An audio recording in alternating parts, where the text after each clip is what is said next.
یہ ایک سوال آیا تھا کہ اگر کوئی بندہ 40 دن تک اپنے زیر ناف بال اور بغلوں کے بالوں کی صفائی نہیں کرتا تو کیا وہ جو نماز پڑھتا ہے، کیا وہ جو غسل کرتا ہے تو کیا اس کی نماز ہو جائے گی اور اس کا غسل ہو جائے گا؟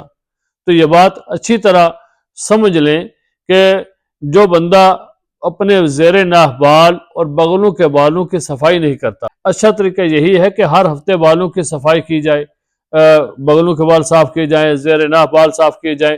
اگر ہر ہفتے کو بندہ نہیں کر سکتا تو 15 دن کے بعد کر لے۔ اگر 15 دن کے بعد کی اپنے زیر ناف بال بغلوں کے بال جو جسم کے فالتو بال ہیں وہ صاف نہیں کرتا تو 20 دن کے بعد کر لے۔ اگر 20 دن کے بعد نہیں کر سکتا تو 25 دن کے بعد کر لے۔ آخری جو حد مقرر کی گئی ہے وہ حد ہے 40 دن کی، یعنی کہ 40 دن کے اندر کیا کرنا ہے کہ اپنے پرائیویٹ پارٹ اور بغلوں کے بال صاف کرنا ضروری ہے۔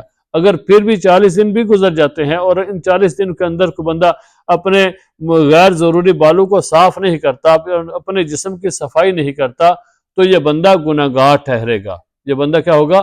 گناہگار ہوگا، کیونکہ یہ جو عمل کر رہا ہے کہ 40 دن سے زیادہ اس کا اپنے وقت گزار دیا اور اپنے جسم کے جو غیر ضروری بال ہیں، یعنی پرائیویٹ پارٹ کے بال ہیں یا بغلوں کے بال ہیں، ان کی صفائی نہیں کرتا تو یہ ایک مکروہ تحریمی عمل ہے۔ اس کی وجہ سے یہ بندہ گناہگار ہوگا۔ اور رہی بات اس کی نماز کی، تو جو نماز پڑھتا ہے، نماز پڑھنا ایک علیحدہ فعل ہے، اس کی نماز ہو جائے گی، اور جو غسل کرتا ہے اس کا غسل بھی ہو جائے گا۔ تو یہ بات ذہن نشین کر لیں کہ بالوں کی صفائی کرنا ضروری ہے، اور اس صفائی یہ نصف ایمان ہے۔ اور میں کہا طہور شطر الایمان، کہ صفائی نصف ایمان ہے، تو ہمیں اپنے جسم کی صفائی کرنا ضروری ہے۔ ہمیں اپنے جسم کی صفائی رکھنی چاہیے۔